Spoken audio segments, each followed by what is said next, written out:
Bienvenue sur le podcast Français pour curieux. Je suis Sandra, professeure de français langue étrangère. Et ici, je vous parlerai des aspects intéressants, divertissants ou même étranges des cultures françaises et francophones. Bonjour à toutes et à tous et bienvenue dans ce nouvel épisode de Français pour curieux. J'espère que vous allez bien et que vous êtes en pleine forme cette semaine.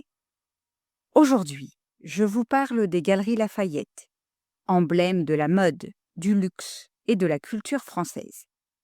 Depuis leur création à la fin du XIXe siècle, elles n'ont cessé d'évoluer pour devenir un acteur incontournable du commerce et un symbole de l'élégance parisienne. Je vous invite à découvrir leur histoire, leur ascension et les transformations qui leur permettent de rester une institution de renom aujourd'hui. Comme d'habitude, un peu de vocabulaire utile afin de mieux comprendre l'épisode que vous allez écouter. La coupole, c'est un toit en forme de dôme, souvent associé à des édifices prestigieux. L'Art nouveau, il s'agit d'un style artistique apparu à la fin du XIXe siècle, caractérisé par des formes organiques et des motifs naturels. Le libre-service, c'est un mode de vente où les clients se servent eux-mêmes, sans l'aide d'un vendeur. L'expansion, c'est l'action d'étendre ses activités ou son territoire. La démocratisation, c'est un processus par lequel un produit ou un service devient accessible au plus grand nombre.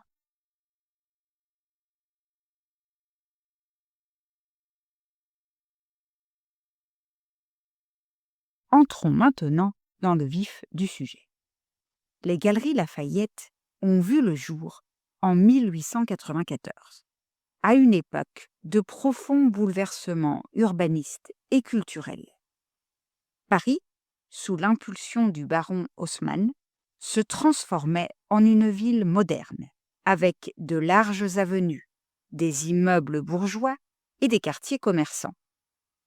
C'est dans ce contexte que deux cousins, Théophile Bader et Alphonse Kahn, décident d'ouvrir un petit magasin de nouveautés au coin de la rue Lafayette et de la rue de la Chaussée-d'Antin.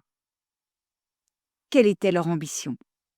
Offrir une expérience d'achat inédite où l'on trouve une grande variété de produits sous un même toit.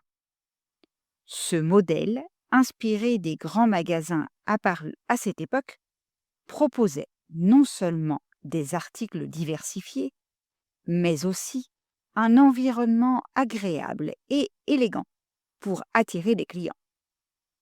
Rapidement, ce projet a trouvé un écho auprès des Parisiens, contribuant à poser les bases d'une entreprise qui allait marquer son époque.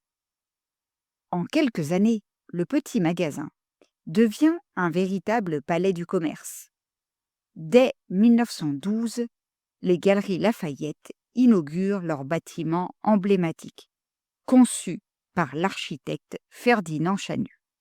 Ce dernier collabore avec des artistes et artisans renommés pour créer une coupole Art nouveau en verre et fer forgé, illuminant l'intérieur d'une lumière spectaculaire.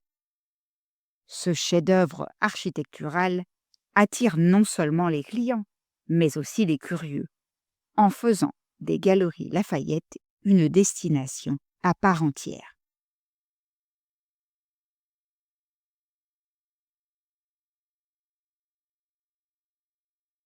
Mais l'innovation ne s'arrête pas là. Les fondateurs introduisent des pratiques révolutionnaires pour l'époque. Ils popularisent le libre-service, où les clients peuvent circuler librement entre les rayons, toucher les produits et comparer les prix. Ils organisent aussi des soldes saisonnières et habillent leurs vitrines de véritables mises en scène artistiques. Ces vitrines deviennent rapidement un spectacle en elles-mêmes, attirant des foules, notamment lors des fêtes de fin d'année. Avec une stratégie mêlant modernité, audace et sens du spectacle, les Galeries Lafayette s'imposent comme un modèle de commerce avant-gardiste. Tout au long du XXe siècle, les Galeries Lafayette s'adaptent aux évolutions de la société et des modes de consommation. Dans les années 1920, elles s'associent au début d'émancipation des femmes en promouvant des lignes de vêtements modernes et élégantes, conçues pour accompagner leur nouvelle place dans la société. Elles deviennent également un lieu de découverte pour les classes moyennes, démocratisant ainsi l'accès à des produits de qualité, autrefois réservés à l'élite. Pendant les 30 Glorieuses, période de prospérité économique, les Galeries Lafayette élargissent leur gamme pour inclure des articles abordables, sans pour autant renoncer à leur positionnement haut de gamme. Elles collaborent avec des designers de renom et accueillent des collections exclusives, renforçant leur image de temple de la mode. Dans les années 70, elles lancent une politique d'expansion en ouvrant des succursales dans plusieurs grandes villes françaises. Ce choix stratégique permet de toucher une clientèle provinciale tout en consolidant leur présence nationale. Les Galeries Lafayette ne se contentent pas de vendre des produits, elles organisent aussi des événements culturels, des expositions et des défilés de mode. Ces initiatives renforcent leur rôle de prescripteurs de tendances et leur permettent de maintenir un lien étroit avec les évolutions culturelles et sociales.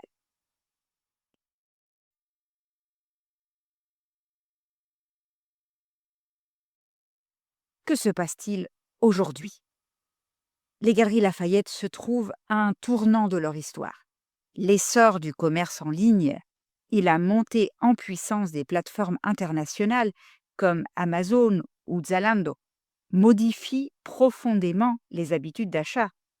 Les clients recherchent de plus en plus des expériences personnalisées, un service rapide et une interconnexion entre les points de vente physiques et numériques. Pour répondre à ces attentes, les Galeries Lafayette ont investi massivement dans la transformation digitale.